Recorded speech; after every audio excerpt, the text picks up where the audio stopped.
ঝালকাঠিতে অগ্নিকাণ্ডে ক্ষতিগ্রস্ত ১৭ পরিবারের পাশে বিএনপি চেয়ারপারসনের উপদেষ্টা ডক্টর জিয়াউদ্দিন হায়দার। ঝালকাঠি থেকে মোল্লা শাওনের তথ্যচিত্রে দেখুন বিস্তারিত।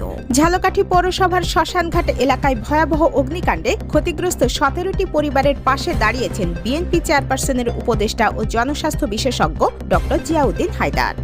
বৃহস্পতিবার ১৬ এপ্রিল সকাল 11:30টায় ঘটনাস্থল পরিদর্শন শেষে তিনি ক্ষতিগ্রস্তদের মাঝে খাদ্য সহায়তা বিতরণ করেন।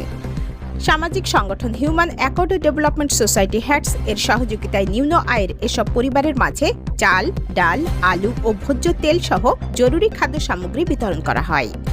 অনুষ্ঠানে প্রধান অতিথি হিসেবে উপস্থিত ছিলেন ডক্টর জিয়াউদ্দিন হায়দার। সভাপতিত্ব করেন হ্যাটসের চেয়ারম্যান আব্দুল মান্নান তাওহিদ। বিশেষ অতিথি হিসেবে উপস্থিত ছিলেন ঝালকাঠি প্রেস ক্লাবের সভাপতি অ্যাডভোকেট আকাশ শিকদার। এছাড়া জেলা শ্রমিক দলের সভাপতি টিপু সুলতান, জেলা যুব দলের সিনিয়র যুগ্ম আহ্বায়ক রবিউল হোসেন তুহিন সহ স্থানীয় নেতৃবৃন্দ ও গণ্যমান্য ব্যক্তিরা উপস্থিত ছিলেন। এর আগে ডক্টর হায়দার অগ্নিকাণ্ডে ক্ষতিগ্রস্ত এলাকা ঘুরে দেখেন এবং ভুক্তভোগী পরিবারগুলোর সঙ্গে কথা বলেন। আগুনে পুড়ে যাওয়া বসতঘর পরিদর্শন শেষে তিনি দ্রুত পুনর্বাসনের প্রয়োজনীয়তার উপর গুরুত্ব আরোপ করেন। তিনি বলেন, এলাকাটি অত্যন্ত ঘন বসতিপূর্ণ ও সরু হওয়ায় আগুন দ্রুত ছড়িয়ে পড়ে।